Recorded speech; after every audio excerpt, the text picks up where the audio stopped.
And welcome to week 2 of the beginner track for spring 2021. Glad you all came back for week 2. And today we'll be talking about a cool new method or a cool new model called K-nearest neighbors. And we'll also be talking a bit more Python, but mostly like a cool demo of K-nearest neighbors. Just in the bottom left, you guys can see if you guys are doing the membership portal stuff, so ACM membership portal, just to keep track of points. I think at the end of the year there's a raffle for those type of things. But the attendance code for today is France with a capital F. Again, there's a cool pattern with the attendance codes, so keep that in mind and maybe start thinking of potential guesses. Link to the Discord is also there, as well as the feedback form, and the feedback form was posted in chat as well. And that has a link to the slides, so you guys can follow along if you want. All right, that being said, first announcement is something called the AI in Medicine at UCLA research panel. So our events subcommittee, in ACM AI is hosting a really cool research panel about the intersection of AI and medicine. And so that's actually tomorrow, Wednesday, the 21st, from 5 to 6 p.m. So if you want to attend, click on the RSPV link, or you can't click on it, maybe, but like the RSPV link is tinyurl.com/AI in medicine or in med RSPV. Pretty easy to remember, so that's great. And today's the last day to RSPV, so that they have an accurate head count for tomorrow. And if you want to know more, there's also the brochure about everything going on tomorrow for the event. So, and that's at tinyurl.com/AI in med brochure. And so it should be a really cool event. And if you're interested in AI, medicine, or just curious about what's going to happen there, I'd recommend you RSVP and check out the event. Next thing. So last time this was TBD. Last time this was to be decided, but now it's been decided that Mondays from 9 to 10 p.m. We'll be having office hours. So in case you have any questions about the content we cover, or like any general questions, or like just want to chat with us in general or anything, hop on the Discord, and we'll be on one of the voice channels, and you can hop in and talk to us. And so, yeah, that's office hours. So now jumping into the really big, the meat of the presentation today is the K-nearest neighbors model, and it's called KNN for short. And this model is basically a way to classify a certain data point into one of several classes, which we'll get into. And so first thing is, what's a KNN? And so our KNN is kind of trying to satisfy a certain goal, which is basically given some data about something that we don't know what it is. Like, let's say we have a data point that has like a height and a weight variable. Like, we know the height and the weight of that data point. But let's say we want to figure out, is it like a pigeon or is it like a human? And so our KNN's goal, its goal is to basically figure out what the weight of this mysterious data point is, or what the classified class of this data point is. Is it a human or is it a pigeon, based on how other things around it are classified, so other data points. And so this algorithm is one of the more simple supervised ML algorithms, meaning that supervised meaning that you're passing in both the data as well as what that data is. You're passing in like a weight and a height, and you're saying you're also giving the model what that data point is. Is it a pigeon or is it a human or something like that? And so when we say supervised basically means that we're telling the model what's correct, or like what each data point for training is. Like what is it basically? And so it's important to notice that the outputs are like discrete. So it's not like last week was, or for a bit we talked about linear regression stuff. We'll talk about that more later. We've talked about some continuous outputs like housing price.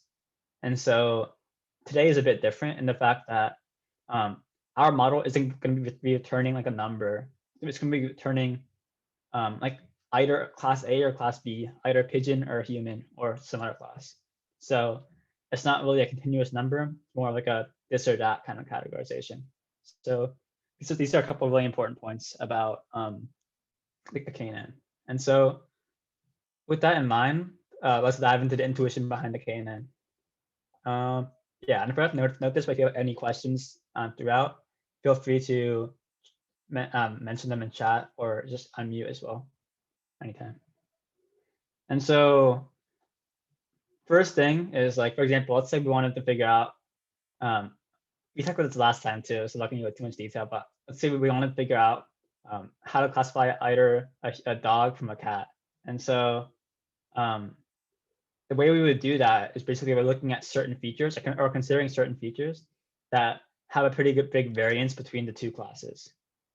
And so we talked about this last week, so I'm not going to ask you guys again for some features, but for example, we have cats having really sharp claws, shorter ears, and also having a different sound that they make, meowing, while dogs typically have duller claws, longer ears, and make a different sound, they bark, right? And so, for example, in our last example, I was talking about weight and height, but maybe in our case for a KNN for cats and dogs, we might be looking at these three fields, like claw sharpness, if that could be numerical, ear length, and like maybe they're looking at the sound itself. So a really important thing is to figure out which categories can you, or like which features can you use to differentiate between different classes.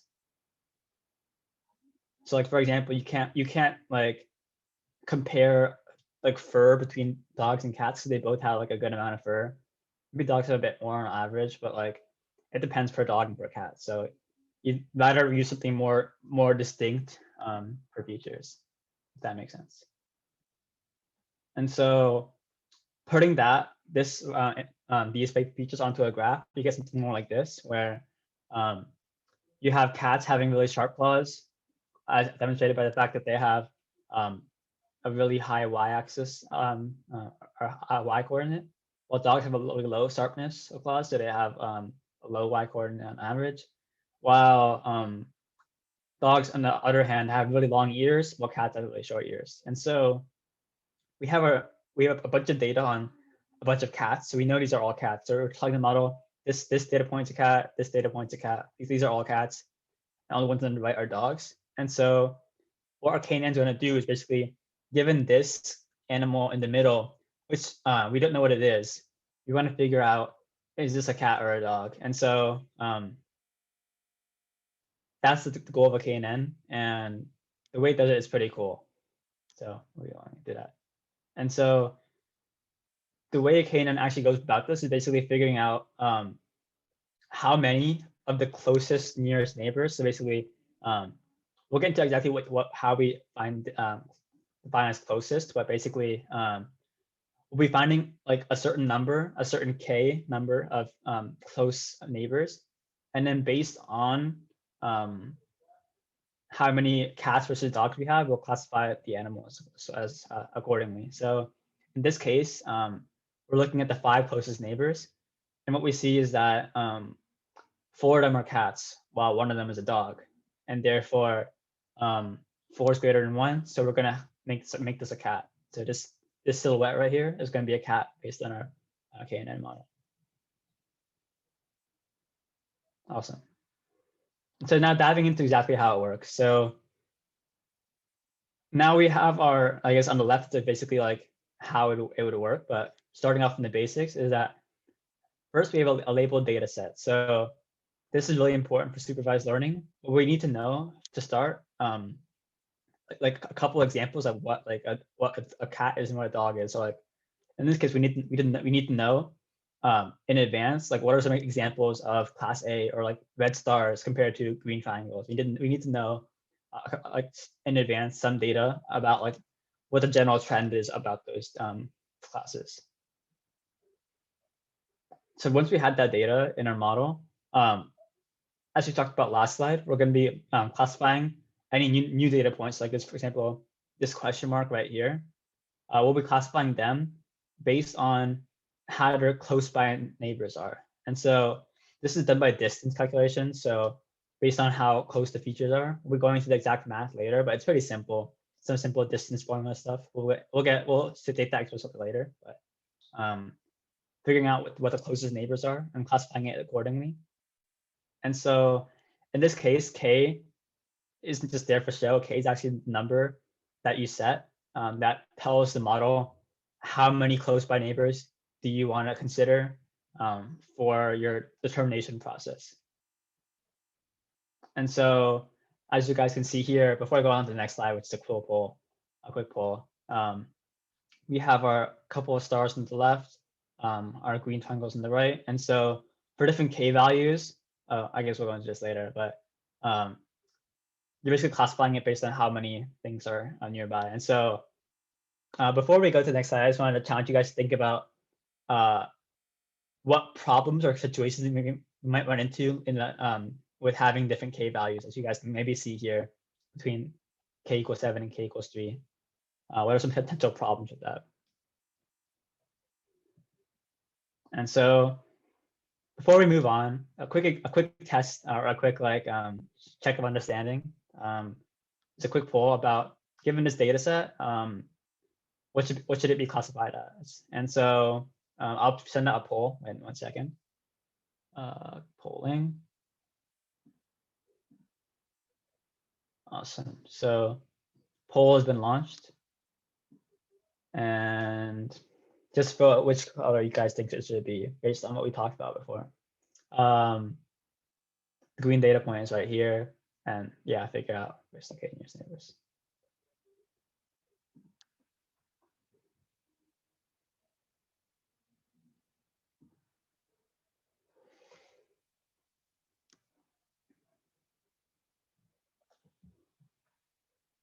All right, I got 7 out of 9 people. 8 out of 9, nice. No pressure to the last person. But I'll probably wait like 20 more seconds or 15 more seconds before moving on. So yeah. All right, 5 seconds. Just answer. If you haven't answered yet, just choose something. No worries if you got it wrong or not. All right, awesome. So you guys are pretty unanimous with this. And so, yeah, the answer is you guys chose red. And I also, yeah, nice. You guys chose red and I agree with you guys. And so if you were to draw like that mini circle we drew on the last slide, yeah. Oops. The last slide, you can see that in the middle, the two closest neighbors are this one green dot, one blue dot right here, and these 2 red dots on the bottom and left. And so based on that, we have the fact that 2 is greater than 1, so we're going to make it red. So this new green point would be a red point in our classifier. Does that make sense to everybody? Any questions about that?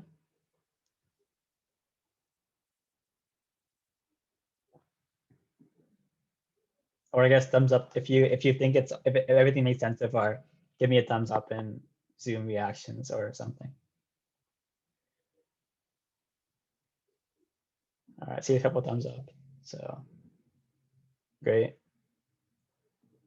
I'll go ahead and move on. If anyone has any questions, you can stop me later, but it's awesome.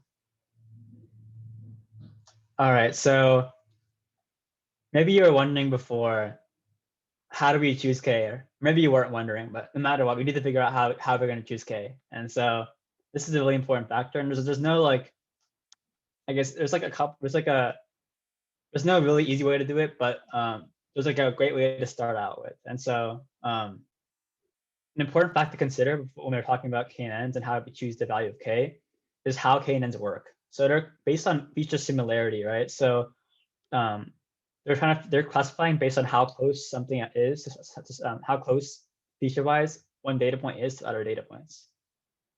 And so as a result, our value of K can really change how we classify things. And so here's a question for you guys.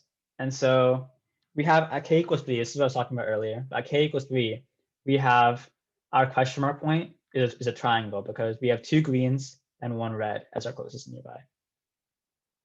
However, at k equals 7, we have 4 red stars and 3 green triangles. And so that is a different classification. It's a star in this case. But the question is, which value is right, or which value is better for our model in the long run?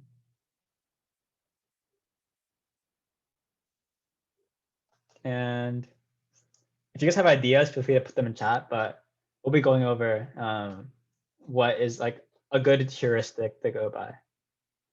Maxwell says a smaller k. Interesting.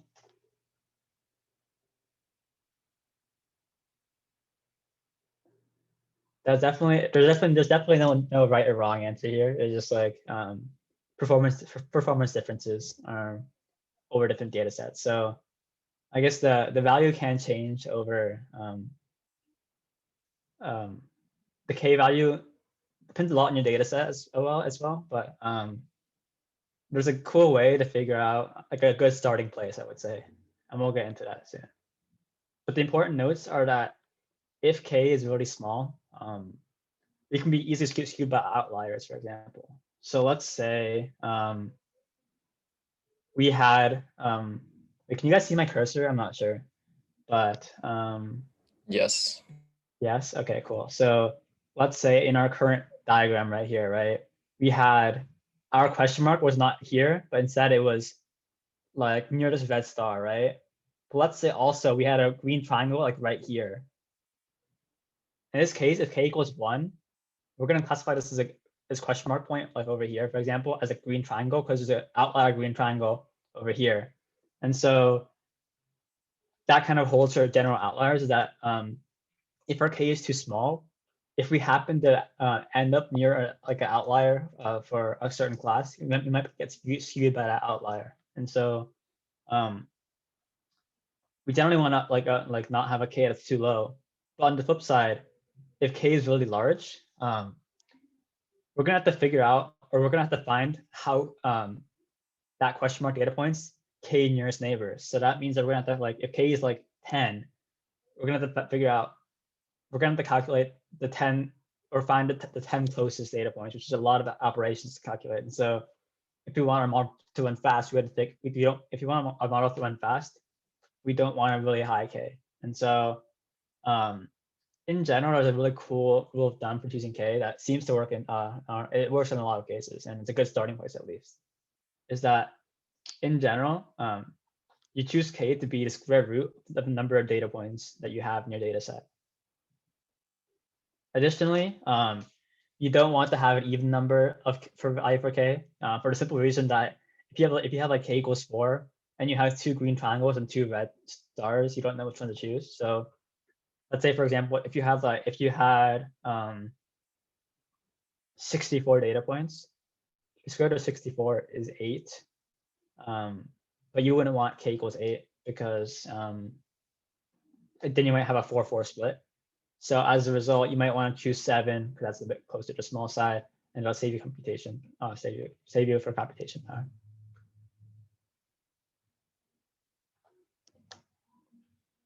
Any questions about choosing k to be square root of n, or choosing k in general? I guess also the important thing to say is that this is a good starting point, but you might need to change your k up or down a little bit based on how it responds to data. And because KNNs are so fast, you can adjust your k fast because you're running a model many times per, or you can run the model a lot more often.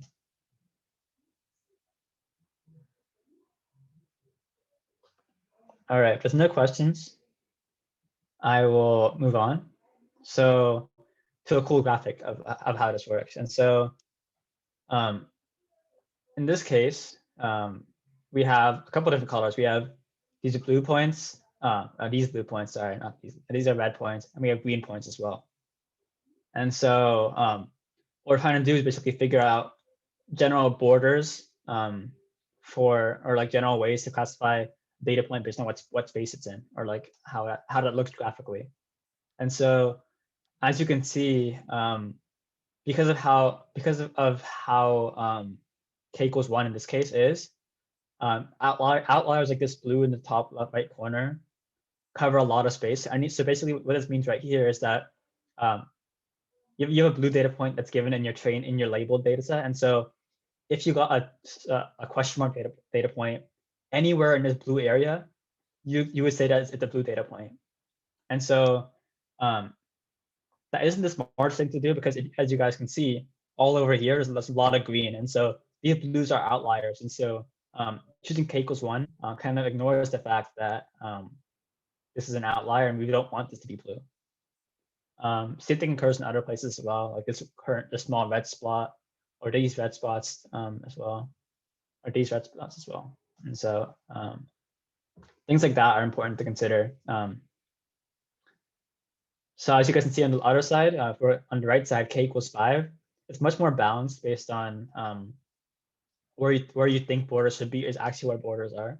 And so even though there's like green points like in the middle of the red area, it's still all red because there's a lot more red points around. So even if you chose like over here under k equals 1, this is green. But over here on the k equals 5 graph, if you chose this point, even though this green point is one of the 5 points, you might pick these other 4 red points that outweigh the green points vote in the process, as used to say. And so the same thing occurs in other spaces. And then in general, what you see with k equals 5 is that the borders, I guess, more clearly fit what you would expect from, I guess, a classifier. Like everything in this general area is a blue, everything here is red, here and here are green, and there's a small red section over here. And there's a couple of sections where actually there's nothing to classify. Like these white sections are like an equal split between different colors. So like here, for example, it might be 2 blues and 2 reds and a green, so you don't know which one to choose.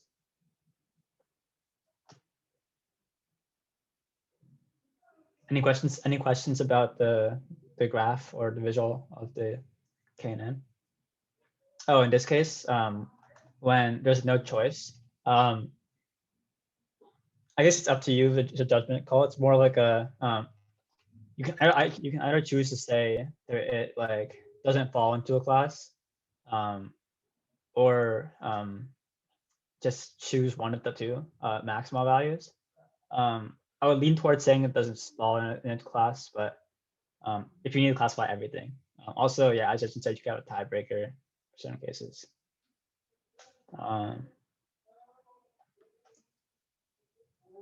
yeah, great question though.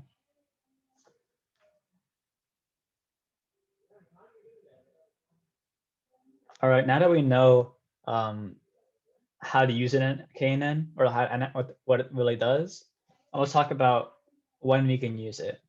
And so when you can't use it is when you have missing data. So if you have data, a data set that looks like this, for example, where you have a dog with certain numbers, but a cat that doesn't have numbers for a certain thing, you can't plot that number. You can no longer plot this data set or this data point for a cat in like 2D space anymore. So now you can't find distance as well. And so you don't want to have missing data if possible. Like if you wanted to, you could basically, you could set this like the average or the mean of other cats, but that will also skew your data in a certain way. And so if it's preferable if your data is fully complete for this type of thing.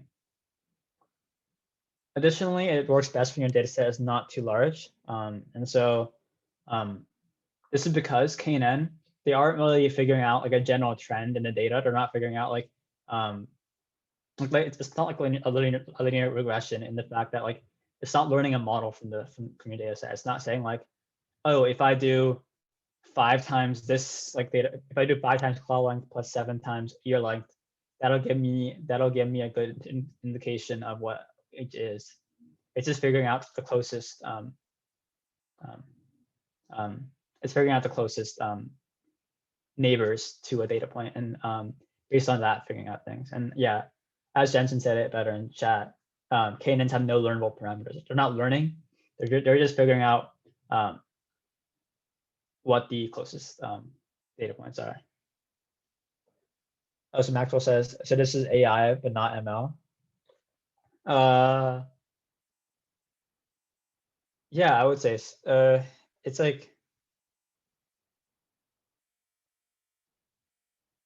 so going back to our definition, let me think about that. I guess there's no learning of parameters involved, which is the main thing. So I would say, yeah, this is more AI. It's more of an AI thing. Jensen, correct me if I'm wrong about that, but I think you're right about that, Maxwell. It is more of an AI concept.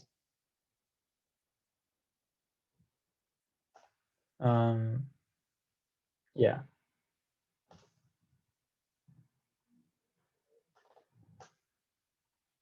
Yeah, it just says you can argue it both ways. I could see that as well. Because there's a lot of data going past in. Also, as you said, Maxwell, there's no learnable parameters, so it can be argued both ways. Yeah, that's a good thing to talk about. That's a good question. Also, if no other questions, I'll move on to another important fact that we didn't talk about yet, no talking about now, is normalizing your data. So it's really important for KNNs to normalize your data beforehand. And so what that means is that if you don't know, basically it means that you're basically making your data and you're squishing it so that it follows a normal distribution. Basically, what that means is like it's mean. It goes between 0 and 1, and has a mean in the middle, and I guess follows a normal distribution. If you guys know what that looks like, it's kind of like a bell curve. And so what that means is that now we're not weighting a certain factor more than another factor. So a good example is like looking at, for example, if you have a feature like the amount of money someone has compared to, let's say, their weight in tons, right? So no one weighs, like everyone will probably weigh like 0.1 tons or 0.01, like 0.1 or like 0.05 tons, something like that. While everyone will probably have like, I don't know. I guess if you, let's say you work like a decent job or like a minimum wage job, you have like 40K money, right? Dollars, right, per year. And so 40K is a lot bigger a number than 0.01. So if we were to plug this into distance calculations, like before doing any processing, we would find that our money, like our earnings feature, would have a much higher weight on our prediction than our weight feature. So to minimize that effect, we would normalize both of our categories so that basically each feature will have a kind of like an equal, as you say, effect on the prediction. Okay. Another quick poll, another quick check of learning is this poll. So launching a poll. And so the question is, if there are 170 data points for your KNN, what case would you choose to, I guess, start with to have the most, I guess, have like the best accuracy as results?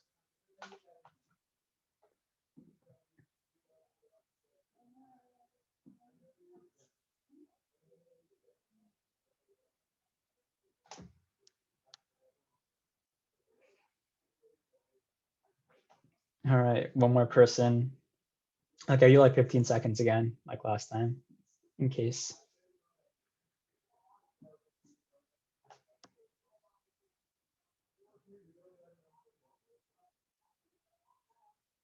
All right, and end the poll. Oh, nice, you got it in. All right, so let's share the results. So six of you said 13. One person said 12. Would you guys like to say why you guys chose in the chat or out loud? Why you guys chose, which value you chose?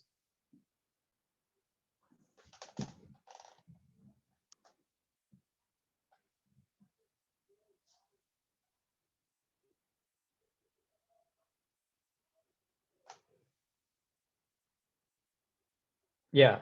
Okay. So Maxwell and Noah say that I guess square root of 170 or 169 is about 13, and so you pick 13 because 13 is the square root as well as it's odd, and so I agree with them. And so I'm going to say, yeah, it is 13.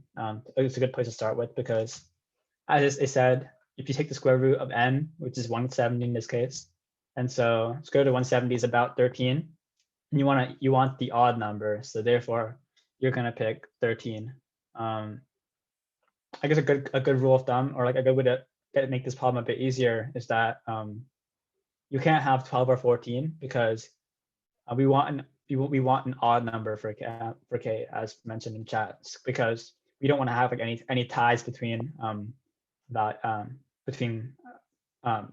in our predictions if we ever need to do that. So yeah, good job everyone. And with that, I'll pass it on to Jensen to talk about a cool case study.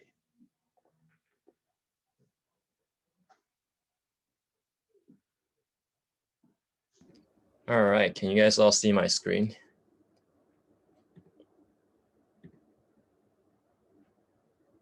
Yeah. Okay, so at this point, a natural question to ask is like, how does KNN work in practice?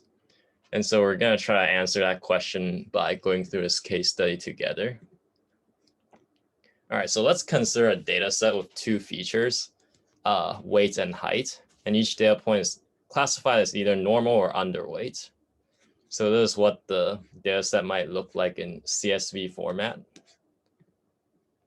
So based on the given data, we want to classify Bob as either normal or underweight using KNN.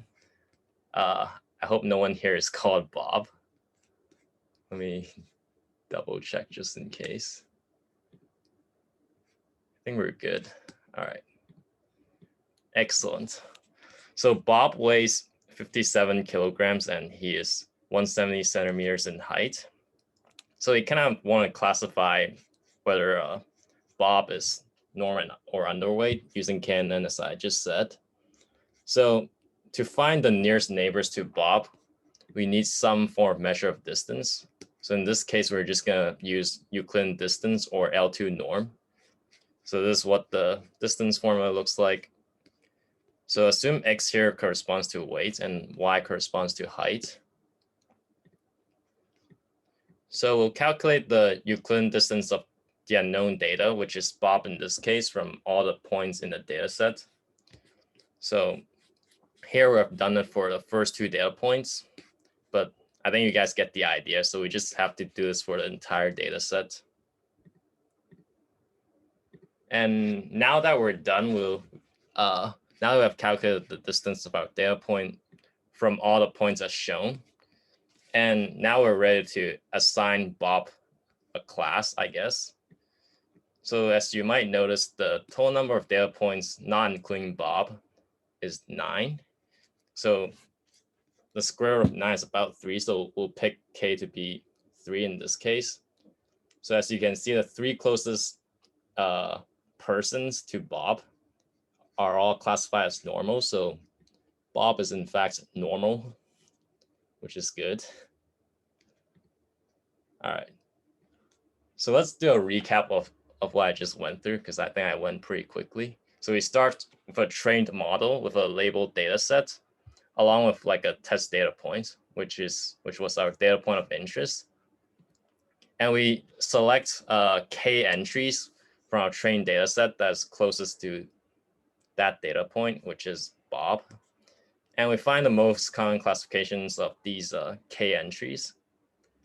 And then this was the classification that we would give to the test data point, or Bob in this case. And we basically repeat this process for every data point in our test set. All right, any questions?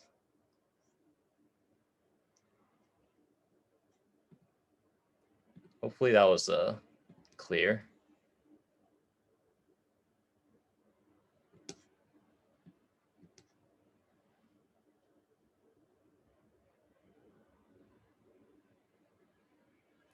Okay, I'll take that as a no. So let's move on. All right, so wait, there's a question. What are we doing by repeating for every point? Okay, that's a fair question. So Bob, in the example that I went through, is just like one data point in the test set. So we want to classify every data point in the test set, and then we want to like see how well our model is doing by computing the accuracy. If that makes sense. I think it'll be more clear if when we do the I guess coding example. All right, so the next part of the workshop is involves implementing a KNN model using scikit-learn. So for those of you who don't know, scikit-learn is an open source library or machine learning library that is pretty popular among the data science community. So let's get right into it. So here is our skeleton that we have prepared for you. All right, so go ahead and make a copy of this skeleton and may save it in Drive.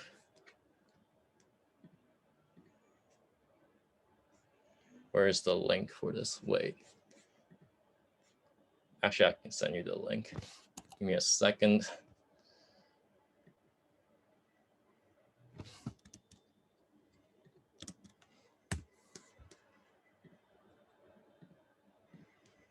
All right, I'll wait for like maybe a couple of minutes for everyone to save a copy of the notebook.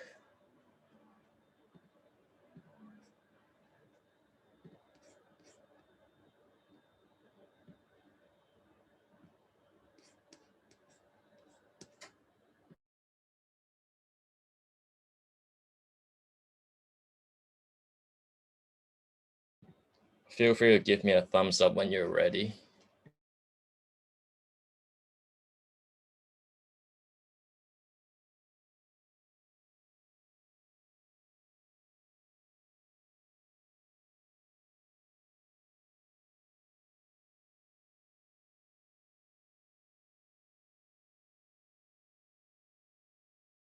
Sorry, I was muted. So I see some thumbs up, so let's go ahead and I guess run the first cell.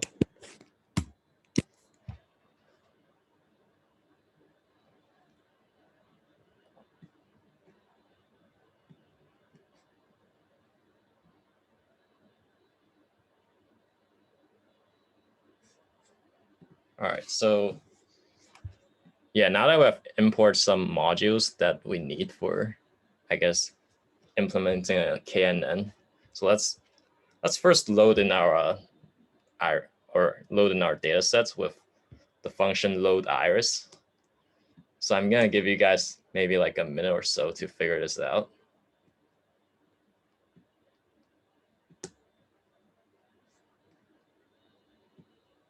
Oh yeah, also feel free to, I would encourage you guys to check out the documentation for load iris if you have never worked with the iris data set before.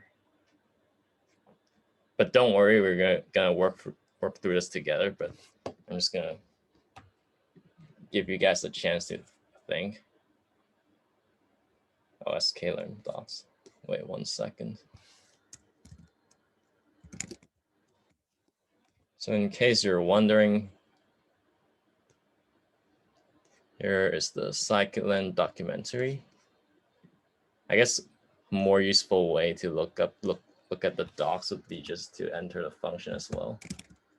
If you type in load iris, there's a documentation on load iris, which gives you like, yeah, which basically defines the function here with like some possible parameters that you might pass in.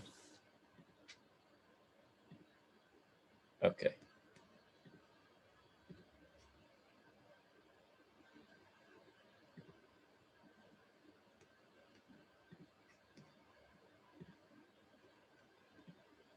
All right, so if anyone has this part done, feel free to volunteer in chat, I guess.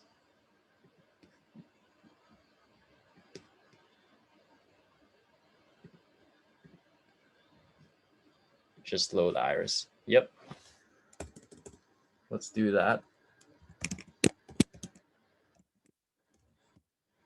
All right. So now we have our iris data set, and let's check out what the type is. All right, so turns out the iris data set is an object of the class sklearn.utils.bunch. So objects have attributes, and attributes are really useful for developers like us. So let's check out some of the attributes of this data set. So one example of an attribute is the documentation. So if we run this cell, we get like a pretty, I guess, neat documentation. So if you've never worked with the iris dataset before, I would encourage you to read the documentation. I think it should be pretty self-explanatory. All right. So next we have another attribute of the dataset is the feature names, which is basically a list containing all the names of the features. So here we have sepal length, sepal width, petal length, and petal width. And next we have, I guess, iris data.target names, which basically gives you, I guess, the names of the targets, which are the classes in this case. So there's Setosa, versicolor, and virginica. I'm not an expert in, I guess, flowers, so probably pronounced some of them wrong. All right. So with this in mind, can you guys figure out like which features in the dataset corresponds to, or which attribute in the dataset corresponds to the features and which attributes corresponds to the targets, and assign them to X and Y? So maybe I'll give you guys like about 2 minutes to figure this out. You can feel free to check out the documentation as well. Let me send the link in.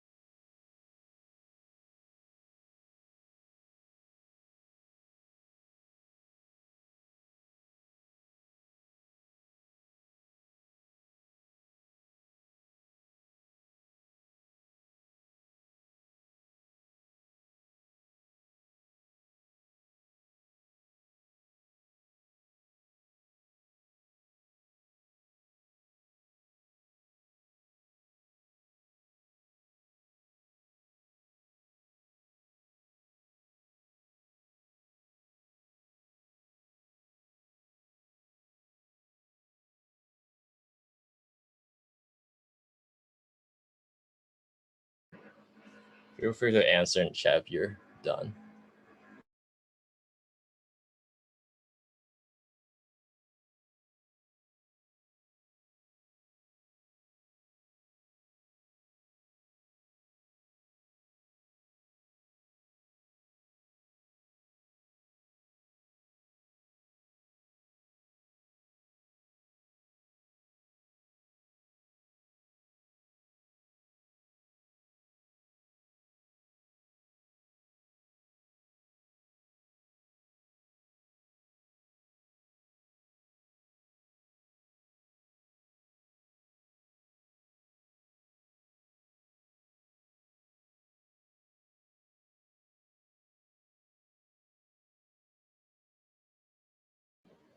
Yeah, if you guys have questions, feel free to, I guess, unmute or ask them in chat. I think, at least from feedback from last week, I think the general consensus is we should make our coding parts more interactive.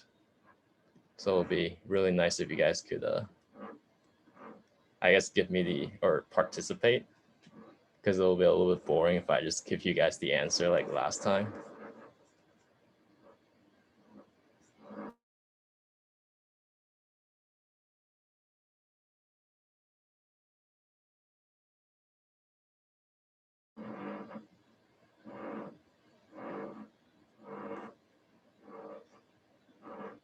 Yep. So I think, wait, yeah, Maxwell is saying we should do iris data.target for y. So that is in fact correct. So if you, I guess if you, you can actually like see some of the, I guess Colab kind of auto completes for you sometimes. So you can actually like see some of the features. So I guess for X, like I guess using a similar logic, the correct answer should be data. Let's run this. And just to be safe, let's check out the shape for X and Y. So X is what has a shape of 150 by 4, and Y has a shape of 150. So yeah, so I think we got it right. Okay, good job. All right, so now that we have our data, let's split our data into train and test data using train test split. So if you guys don't know, train test split is a very powerful function for splitting a data set. And I use it all the time, like since I first started like ML. So I guess I'll give you guys maybe like 5 minutes to read the documentation. And I guess I can also pull up the docs.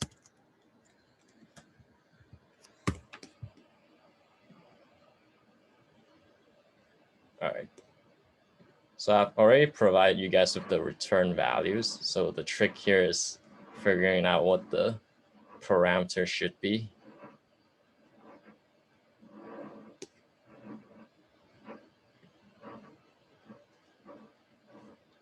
So here are all kinds of parameters that you might use.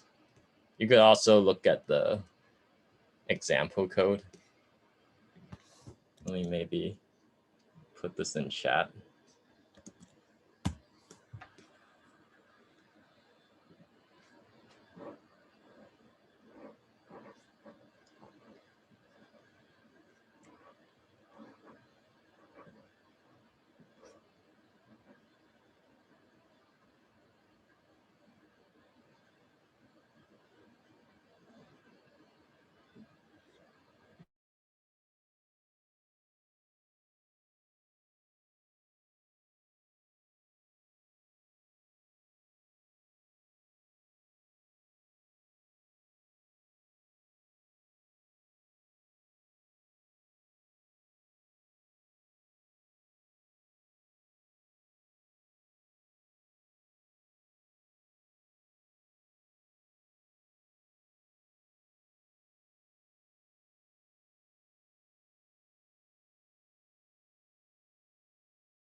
You could also pull up the documentation in Colab,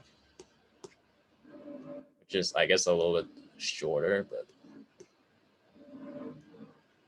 it's pretty convenient.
All right, so any volunteers?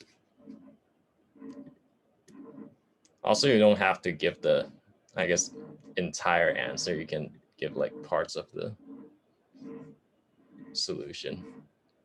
All right, so let's work through this together. So what should the first parameter be?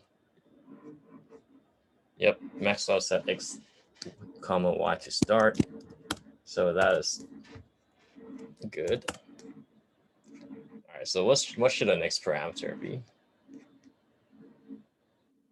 Or actually like multiple options, I think.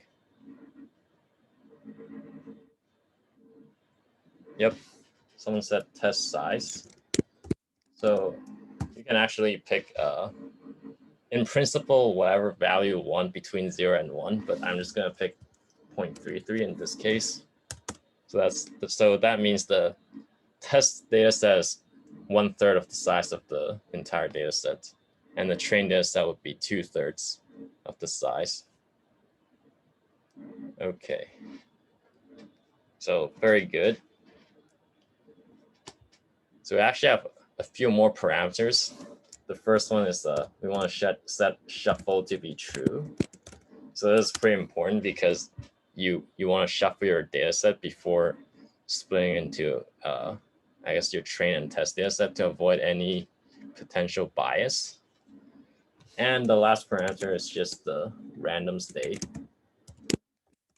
So you can kind of think of this as like the seed for a random number generator. So this determines how the splitting is done. Okay, I'm just gonna pick 24 because why not? Let's run this. Okay. All right, so if everything runs correctly, you should be able to see a plot that resembles something like this. Okay, are we all good here? If not, feel free to let us know. We could definitely help you with that.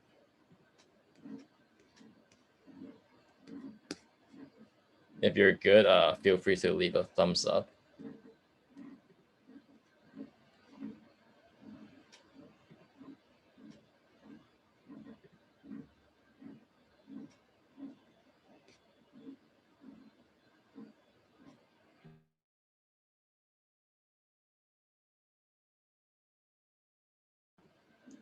Okay, I see one thumbs up.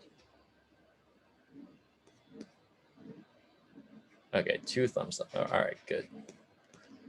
Okay, so now that we have explored our data set a little bit, let's now get into the meat of the exercise, which is to create a KNN model in order to train the model on. Okay, so I guess I'll give you guys like a minute or so to, I guess, figure out how to call the constructor for, let's see, I think it's K-NNs classifier. So yeah, let me actually pull up the docs for that as well, just for you guys to check out.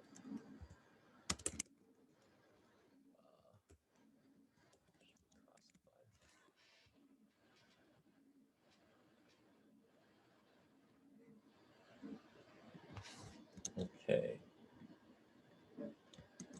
All right, so here's the link to the docs.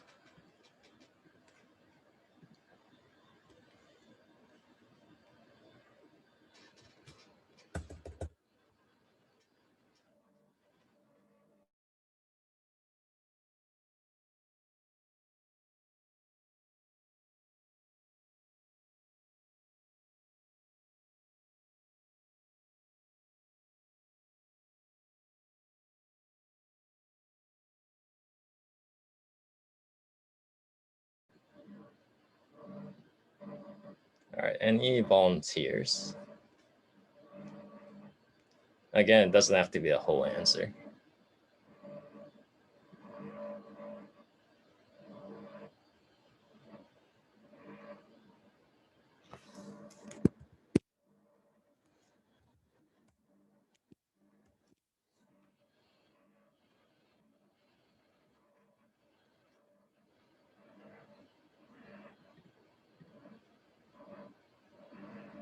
All right, so Maxwell said use k nearest classifier n neighbors equals, I guess, something.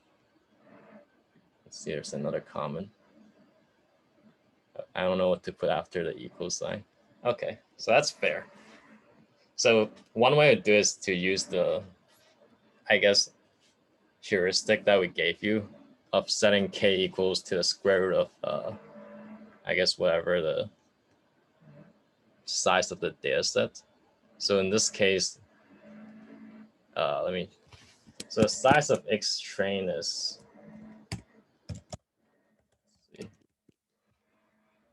100 by 4, so you could set to 10. But in this case, I'm just going to use the default value, which is 5, just to see how this, how well this works. The default value is 5, and I guess the next part is fitting the model to the trained data set. And I guess I'll give you guys maybe like another minute to figure this out. It should only take one line, so if it takes more than that, maybe you're taking the wrong approach.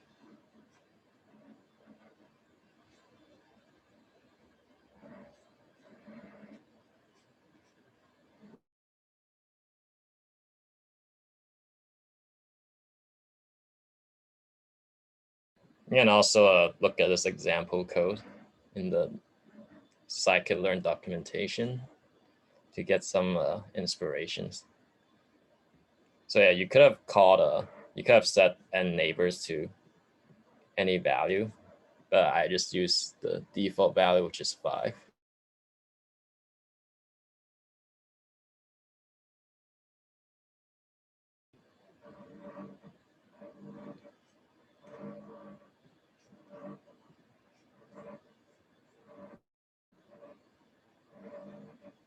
Okay, any volunteers? I shall give you.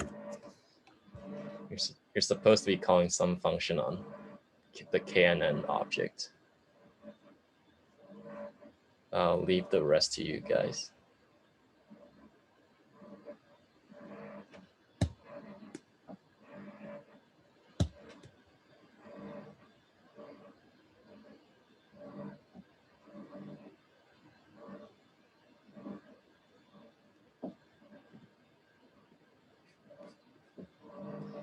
Okay, I'll give you guys a hint.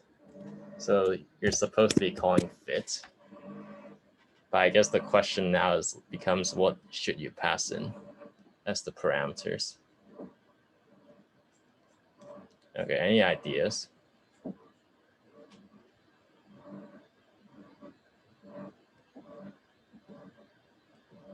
Let's see.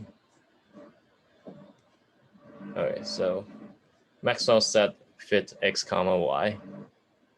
Eva said fit x train comma y train. So it turns out the correct answer is x train and y train, because that is our training data. So you don't want to fit the model on the entire data set, because you essentially don't want to like train your model on the test data set, because the entire data set also contains the test data set. So that would cause your model to, I guess, kind of cheat by looking at the test data set before it's supposed to. Okay, so if you implement everything correctly, you should be able to see something like this, where it basically gives you a summary of all the, I guess, parameters that the model has. So yeah, n neighbors here is 5 because I didn't use any, I didn't pass in any values, but feel free to pass in like whatever value you, I guess, you like. This is entirely up to you. But like as you'll see like later, you would be able to notice some difference between I guess different values of k. All right, so the next part is just making a prediction on the test data using our trained model. So this should again take one line, and maybe I'll give you guys like a minute or so to, I guess, figure this out.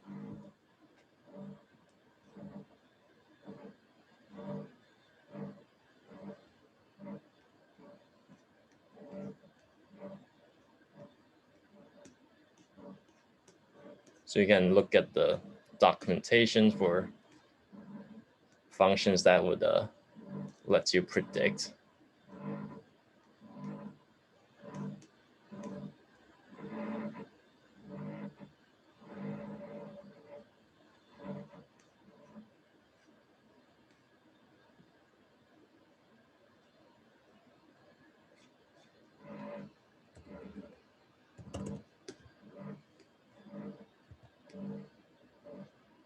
All right, any ideas on which function we might use here? Or which method, I should say.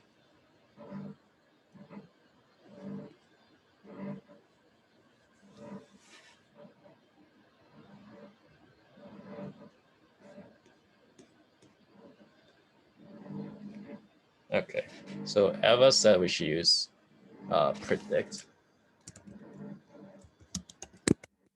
Also, I apologize if I mispronounced anyone's name. Feel free to correct me. Okay, so Eva said predict, so we're gonna call predict on X test, because that's the testing data set.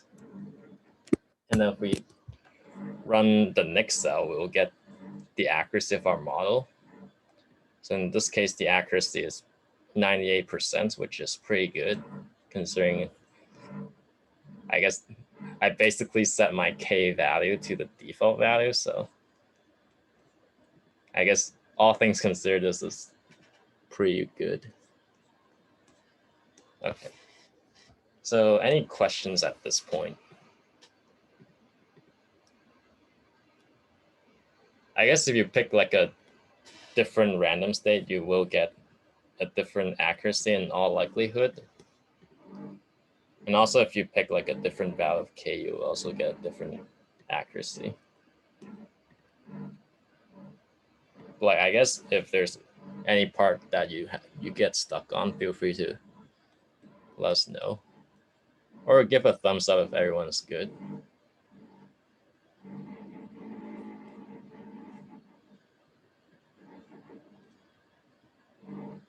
Also, I don't know if you guys can hear, but like there's construction going on like very close to me. So there's some like noise in the background.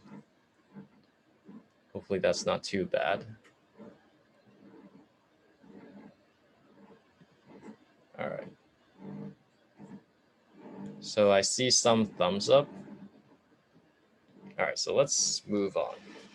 So the next part is basically find the best K for this particular data set. So feel free to solve this problem using brute force.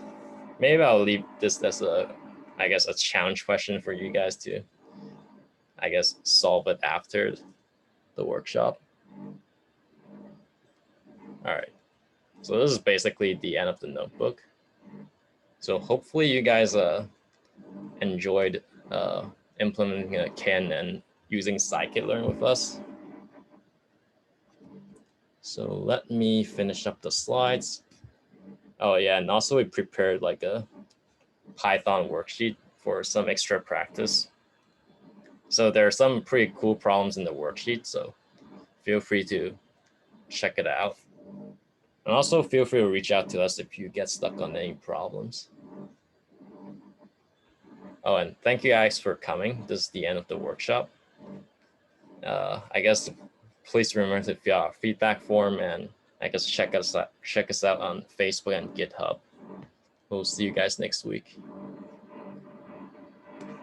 If you guys have any questions regarding to any of the content or the code, feel free to let us know. Yes.